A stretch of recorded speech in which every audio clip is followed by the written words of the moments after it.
Hello friends, how are you? Welcome to the Japan Study Center. Today we are going to see the chapter of geography, and what is our topic today? Evaporation. That is the most important here. Evaporation. The evaporation is the process of which water change from its a liquid state to gaseous form. You know that? What is evaporation? Evaporation is a process which the water change from it is a liquid state to gaseous form, and this process takes place at the all place, at all time, and all temperature. Except at the dew point or when their air is saturated. The rate of evaporation is affected by several factors. The important among them are as under some point here. The first point, accessibility of water bodies. The accessibility of water bodies here. The rate of evaporation is high over to ocean than on the continent. That is according to the accessibility of water body. And next here, temperature. The temperature is also important here. We know that hot air hold more moisture than the cold air. The hot air hold more moisture than cold air. So, when the temperature of an air is high, it is capable of holding more moisture in its body. Then at a low temperature, it is because of this that is the rate of the evaporation is more in a summer than the winter. The important point here, the moisture more hold on the is a hot air, not a cold air. There is a moisture is the most important, and evaporation is more in the summer than to winter. And that is why wet is a cloth dry faster in a summer than winter. That is the most important question here. Answer here. What is why wet is cloth dry faster in summer than to the winter? The next point here, air moisture. The air moisture is here. If the relative humidity of a sample of air is high, it is capable of holding less moisture.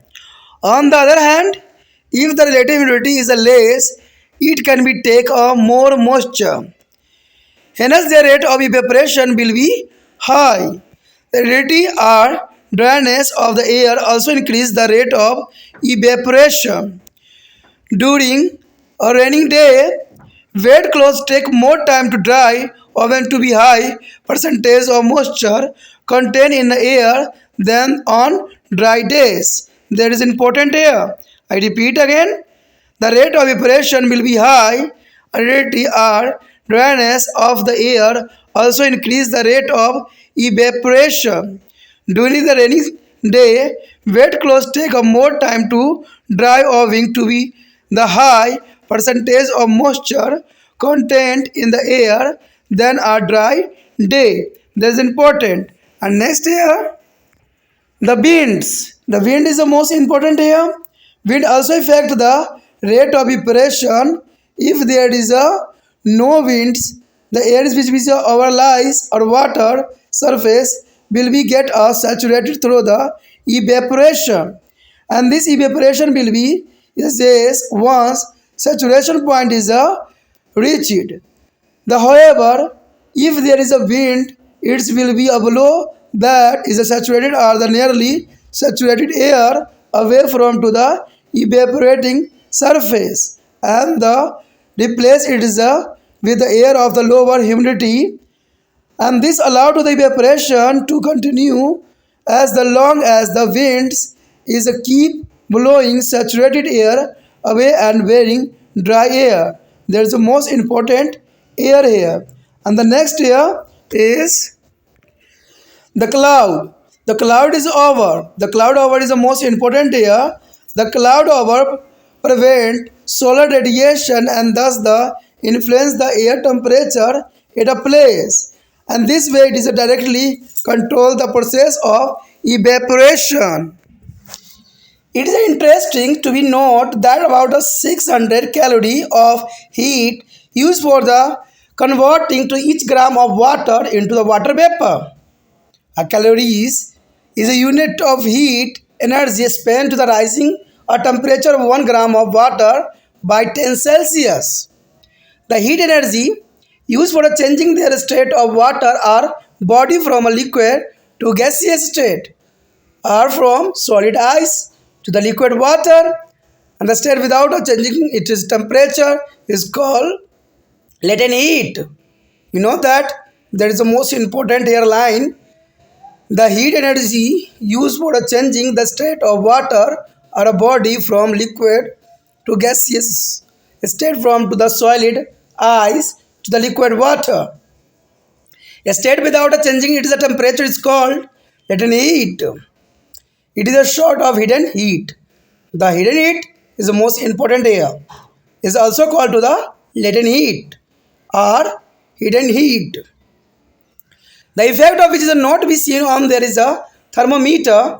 The latent heat is a consumed, it is changing water into the gases from is a release when to the water vapor change into the water or ice. The release of latent heat is the air is on the important source of energy from causing a change in a weather. There is an important here. The release of latent heat is the air is an important source of energy from a causing of change in a weather. A special case of evaporation is a transpiration and which entails is a loss of water from a leaf and stem tissue of growing vegetation. The combined loss of moisture by the evaporation and transpiration from a given area or term is called evapotranspiration. Evapotranspiration. That is the most important here. And the next here, at some point, according to this here point, the first point here, the evaporation is the process of changing water into the vapor. You know that the evaporation is a process of changing water into water vapor. The second here, important. The rate of evaporation is affected by the availability of water, temperature, and rarity of air, wind, and cloud over. That is important here. And also is the third point is the most important. The heat energy used to change the state of water or body from liquid to the gaseous state, from its solid to liquid state without changing in a temperature is called latent heat. I repeat again. The heat energy used for changing the state of water or body from liquid to the gaseous state or from liquid to liquid state without changing its temperature is called latent heat.